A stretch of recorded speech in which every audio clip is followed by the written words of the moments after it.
নমস্কার বন্ধুরা, আমি সঙ্গীতা। আপনারা দেখছেন সঙ্গীতার ভুরিভোজ চ্যানেল। আশা করছি আপনারা প্রচণ্ড ভালো আছেন এবং সুস্থ আছেন। প্রচণ্ড ঠান্ডা পড়ে গেছে, ঠান্ডায় সবাই জবুথবু। হঠাৎ ইচ্ছে হলো বিরিয়ানি খাবার, তাই ভাবলাম একটা বিরিয়ানি রেসিপি বানিয়েই ফেলি। ঠান্ডায় রাতে গরম গরম বিরিয়ানি দুর্দান্ত জমে গেছিলো। আমি বিরিয়ানিটা কিভাবে বানিয়েছি সেটাই আপনাদের সামনে প্রেজেন্ট করব। বিরিয়ানিটা আপনারা দেখে বুঝতে পারছেন কতটা সুন্দর দেখতে হয়েছে। যেমনি মাংসটা সুন্দর খেতে হয়েছে তেমনি আলুটা। এই রেসিপিটাই আমি আপনাদের সামনে এবার শেয়ার করব। চলুন তাহলে আমি এবার বিরিয়ানির রেসিপিটা কিভাবে বানিয়েছি আপনাদের দেখাই। আমি 500 গ্রামের মতো মাংস নিয়েছি। আমি এখানে চিকেন নিয়েছি। আর দেখুন, আমি 4-5টা আলু, 10-12টা রসুন, একটু আদা এবং আমি এখানে 5টা পেঁয়াজ নিয়ে নিয়েছি। সমস্তগুলো এবার আমি ছাড়িয়ে পরিষ্কার করে নেব। আলুর খোসা ছাড়িয়ে রসুন, আদা, রসুন সব কিছু আমি পরিষ্কার করে নেব একে একে। আলুগুলো কিন্তু আমি খুব একটা বড় নিইনি। আপনারা কিন্তু এখানে আপনাদের পছন্দ সাইজের আলু ব্যবহার করবেন। সমস্ত কিছু আমার পরিষ্কার হয়ে গেছে। আমি পেঁয়াজটা কুচিয়ে নিয়েছি, আদা রসুনটা দেখুন বেটে নিয়েছি। পেঁয়াজটা আমি যেমন নর্মাল আমরা পেঁয়াজ কোচাই তেমনি কুচিয়ে নিয়েছি। এবার আমি পেঁয়াজটাকে ভালো করে ভেজে নেব, যেটাকে আমরা বিরিয়ানিতে ব্যবহার করি এবং বেরেস্তা বলে থাকি। কড়াইতে আমি তেল দিয়ে এবং গরম হয়ে যাওয়ার পর আমি পেঁয়াজগুলো কিন্তু সমস্ত দিয়ে দেবো।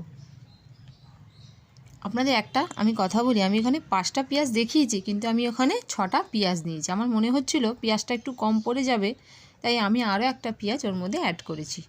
পেঁয়াজটা আমি হালকা বাদামি করে সুন্দর করে ভেজে নেব।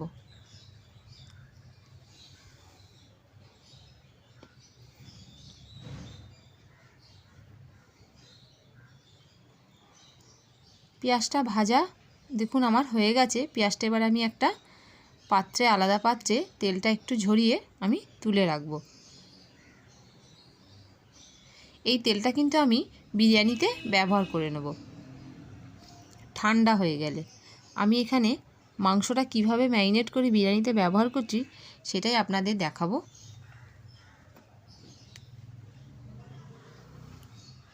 গ্যাসটা কিন্তু আমি অফ করে দিয়েছি, তবু তেলটা যেহেতু গরম আছে পেঁয়াজটা কিন্তু অনেকটাই লাল হয়ে যেতে পারে। আমি আলুটাকে আলাদাভাবে একটু সেদ্ধ করে নেব। দেখুন এখানে আমি একটু ফুড কালার ব্যবহার করলাম। এর মধ্যে আমি দিয়ে দেবো একটু আদা রসুন পেস্ট, আর আমি এর মধ্যে স্বাদ মতো লবণ, যাতে আলুটা একটু ভালো করে সিদ্ধ হয়ে যায় সেরকম দেবো। আর আমি যে পেঁয়াজটা ভেজে রেখেছি সেখান থেকে আমি একটু তেল দিলাম আলুটার মধ্যে। এরকমভাবে আলুটা যদি আপনারা সেদ্ধ করেন আলু কিন্তু খুব সুন্দর টেস্টি হয়। আর আমি 1 চামচ গোলাপ জল, 1 চামচ কেওড়া জল দিয়ে আলুটাকে আমি সেদ্ধ হতে বসিয়ে দেবো। আমি ইন্ডাকশানে 10 থেকে 15 মিনিটের মতো আলুটা কিন্তু সেদ্ধ করে নিলাম। দেখুন আলুটা কিন্তু আমি খুব গলিয়ে ফেলিনি, আলুটা আমার মোটামুটি সেদ্ধ হয়ে গেছে। এরপর বিরিয়ানিতে দিলে আলুটা আরও আমার নরম হয়ে যাবে। আমি এখানে মাংসটা ম্যারিনেট করে রাখবো আধা ঘন্টার মতো। আদা রসুনের পেস্টটা আমি মাংসের মধ্যে দিয়ে দিলাম। এর মধ্যে আমি দেবো এবার 2 থেকে 3 চামচের মতো টক দই।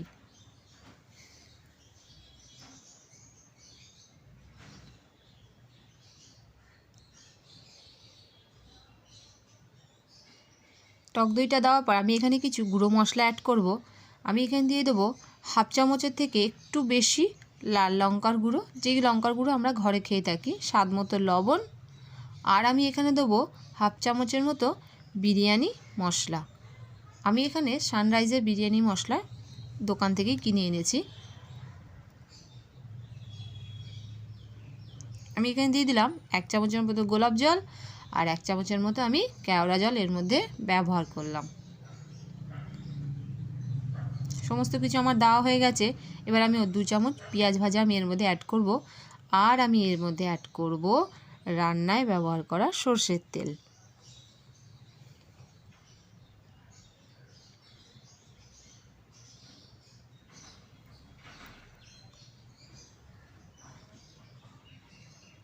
এবার আমি এটাকে হাতের সাহায্যে ভালো করে মেখে নেব। আমি কিন্তু এখানে কোনো রকমই হলুদ ব্যবহার করলাম না। আমি বিরিয়ানিটা পুরো এই কাঁচা মাংসের ওপরই রান্না করব। আমি মাংসটা কিন্তু আলাদা করে কষিয়ে নেব না।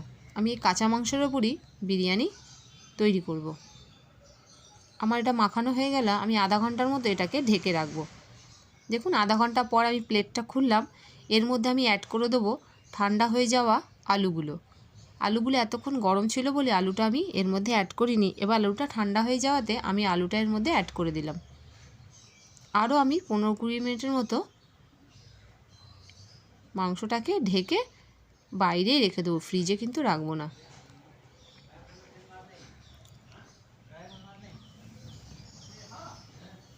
আমি একটু মাদার ডেয়ারি দুধ নিয়ে নিয়েছি, এর মধ্যে আমি একটু কেশর হালকা করে দিয়ে দিলাম।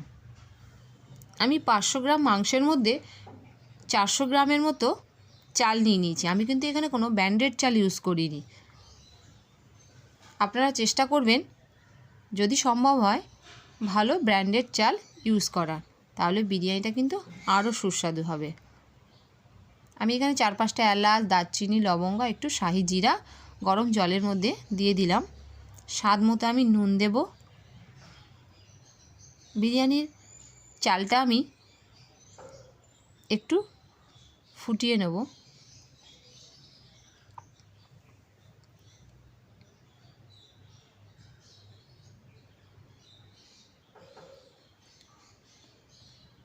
চালটা আমার ফুটতে শুরু হয়ে গেছে।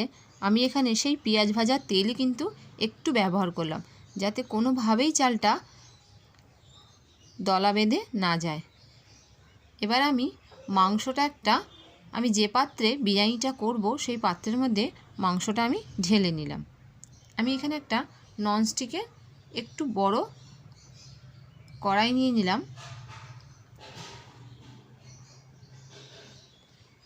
মাংসটা আমি ভালো করে কড়াইয়ের মধ্যে ছড়িয়ে দেব।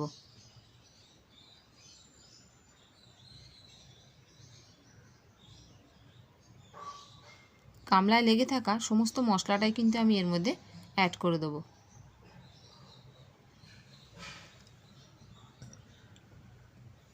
সেই পেঁয়াজ ভাজার তেলটা আমি মাংসের ওপর হালকা করে ছড়িয়ে দিলাম। যেটুকু তেল অবশিষ্ট ছিল সেটুকু তেলই আমি দিয়েছি। মাংসতে আমি যেহেতু প্রথমেই মাংস ম্যারিনেট করার সময় তেল দিয়েছি, আর আমি এক্সট্রা করে কোনো তেল ব্যবহার করলাম না, কড়াইতে বেঁচে থাকা তেলটা আমি দিলাম। দেখুন রাইসটা কিন্তু আমি এখানে 60%-এর মতো বয়েল করে নিয়েছিলাম, এবং জলটা ঝরিয়ে আমি এখানে হাফ রাইস প্রথমে মাংসের ওপরে ছড়িয়ে দেব।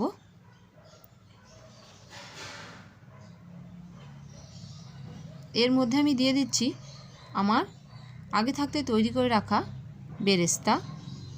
হাফ বেরেস্তা আমি এর মধ্যে দিলাম। হাফ চামচ আমি এখানে বিরিয়ানি মশলা অ্যাড করলাম। আর এর মধ্যে আমি কিছু দেবো না। আবার আমি যতটুকু ভাত আমার এক্সট্রা বেঁচে ছিল অর্ধেকটা দেওয়ার পর বাকি অর্ধেকটা আমি এর মধ্যে আবার দিয়ে দিলাম। চেষ্টা করবেন ভাতটা গরম থাকতে থাকতেই যাতে কড়াইতে সাজিয়ে দিতে পারেন। বাকি ভাতটা আমার মোটামুটি দেওয়া হয়ে গেল। এরপর আমার বাকি যেটুকু উপকরণ আমি ওপর থেকে এবার সাজিয়ে দেব। বাকি বেরেস্তাগুলো আমি এর মধ্যে দিয়ে দিচ্ছি। হাফ চামচেরও কম আমি এখানে বিরিয়ানি মশলা অ্যাড করব।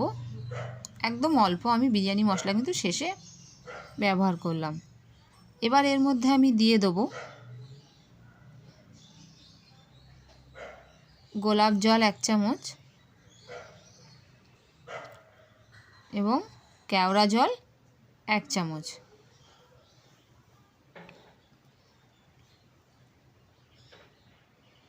আমি এখানে একটু মিঠা আতর ব্যবহার করলাম। আমি এখানে 4-5 ফোঁটাই আমি মিঠা আতর ব্যবহার করেছি, এবং আমি 2 চামচের মতো এখানে একটু ঘি ছড়িয়ে দিলাম।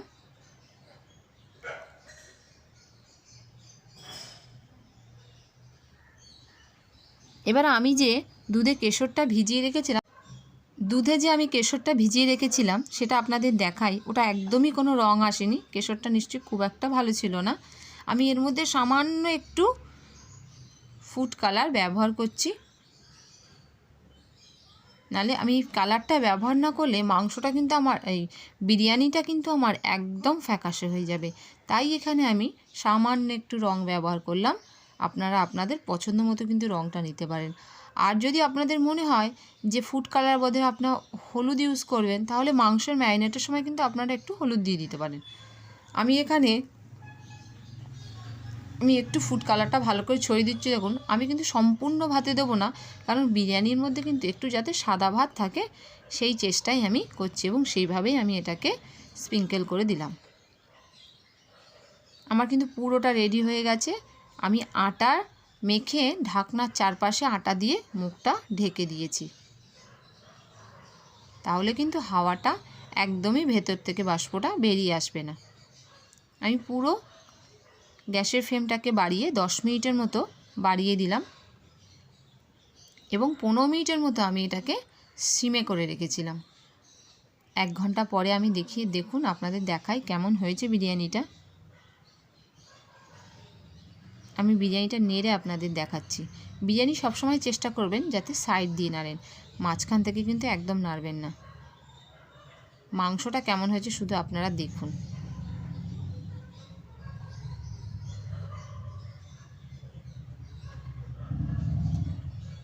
মাংসটা দেখতে যেমন সুন্দর হয়েছে, খেতে বন্ধুরা খুব সুস্বাদু হয়েছে। আমার ভিডিওটা যদি আপনাদের ভালো লেগে থাকে, চ্যানেলটা কিন্তু অবশ্যই আপনারা সাবস্ক্রাইব করবেন, ভিডিওটা শেয়ার করবেন, কমেন্টস করবেন, আর পাশে থাকা বেল আইকনটা অবশ্যই ক্লিক করে দেবেন। বিরিয়ানিটা আমি এবার প্লেটে সার্ভ করছি। দেখুন হাতা দিয়ে আমি খুব একটা নাড়তে পারছিলাম না, তাই আমি কড়াইয়ের হাতল দুটো ধরে আমি একটু নাড়িয়ে নিলাম। আলুগুলো ভীষণ জুসি হয়েছিল, খুব টেস্টি হয়েছিল বিরিয়ানিটা।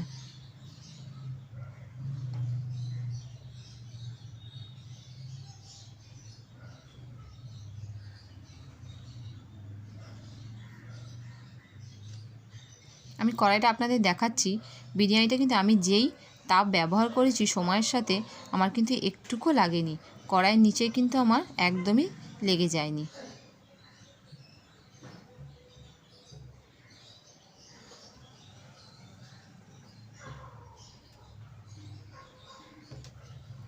আপনাদের কাছে আমার চ্যানেলটা সাবস্ক্রাইব করার একান্তই অনুরোধ রইল। আশা করছি ভিডিওটা আপনাদের ভালো লাগবে। ধন্যবাদ।